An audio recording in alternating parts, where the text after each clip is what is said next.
Some of us will go to bed, and in the morning, death snuck in and snatched somebody that was inside of our homes. Or we get a phone call. Our mother, our father, our grandmother, our grandfather, our child, our friend, our neighbor, who we saw just yesterday or spoke to, was laughing and talking. Death came that night and snatched him. Malcolm X was a racist, a nationalist, a man who said things about Allah subhanahu wa ta'ala which he had no right to say. Yes, he was a reformed criminal, but even after he was reformed in his conduct, he was still saying things about Allah subhanahu wa ta'ala which he had no right to say, because Malcolm X was jahil. But the man who I need to speak about, his name is Al-Hajj Malik Shabazz. But we can't speak about him unless we come through Malcolm X. So let us be clear. Malcolm X lived a life which is impressive for non-Muslims, but for us Muslims, we have no concern about his life except 3 months before Allah subhanahu wa ta'ala took his life. Civilization is in need, as it has had in the past, reformation and a new morality. What did I say it is in need of? Reformation and a new morality. Here comes the Quran.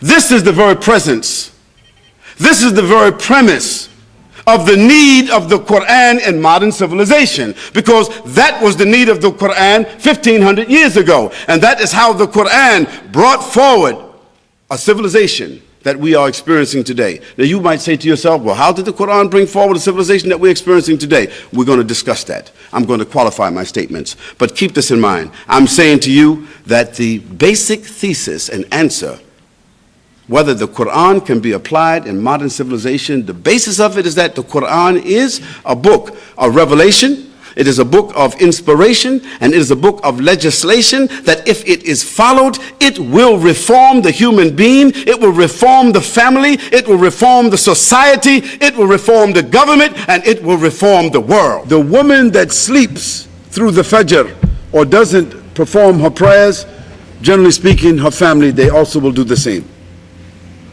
The woman who watches a lot of TV, her family will do the same. The woman that is selfish, she will raise a selfish family. The woman is the first university. What she teaches the family, in most cases, the family will never unlearn it. They will carry it the rest of their lives. Young people are dancing and drinking and drugging and fighting and stealing and creating problems, so that the police have to come to the mosque or to their parents and say, you must control these children or otherwise we have to throw them into jail. You have a problem where the young people do not respect their parents. Young people don't want to stay home. Young people want to do what they feel like doing, and we cannot do anything about it. Because the young people have an identity crisis. They don't know who they are. They don't know if they are Australians or if they are Muslims. They have been to Australian schools, learned the Australian values and culture, but you have named them Ahmed, Fatima, Muhammad, so and so. You told them, don't do this. They don't know why not. You told them, read Quran. They never see you read it. You tell them, go to the mosque. When they come to the mosque, they see nothing but a group of old men sitting down. It is not enough I'm Iraqi Muslim, Nigerian Muslim. No, now I have to be Sufi, or I have to be Salafi, or I have to be Sunni, or I have to be Shi'i, or I have to be Wahhabi, or I got to be Alawi, or I got to be this or that. It's not enough that we are Muslims upon the Tawheed of Allah subhanahu wa ta'ala and Muslims upon the monotheism of Ibrahim alayhi salam, or that we are Muslims upon the Quran and the Sunnah. No, we have to distinguish ourselves from the other Muslims, and we have to call ourselves certain names. Let's work like that. all the different groups that's represented here. Let's get our imams together. Let's get the amirs that we set up, our chairmen, our leaders, let's get them together and ask them what's the deal. What's happening? What's the problem? Why you guys can't get together? Why you guys can't get together and choose whoever knows the most Quran, whoever knows the most of the Sunnah, whichever of you is the oldest among you? Why can't you guys get together and do that? What's the problem? If we don't ask them to do that, they won't do it for another 50 years.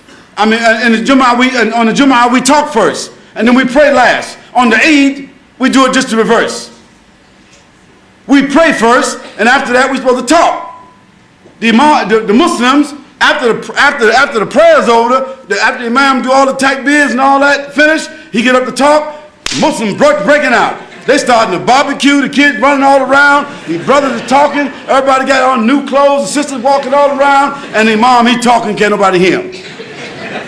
Because the Muslims don't have no respect. If the Khatib of the Muslims had respect, he would tell everybody, everyone sit down.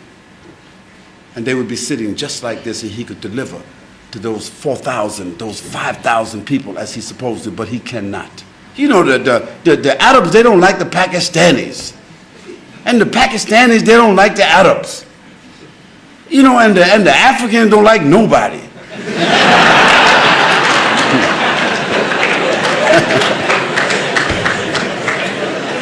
No, I don't mean that. I don't mean that, brothers. I could have switched it around. You know, I switch it around sometimes. So when you die, the moment that you die, and all of you will die, another part of the trip is over. And that part of the ticket is torn off and is gone. You will not return back to this life. Nobody has. La ilaha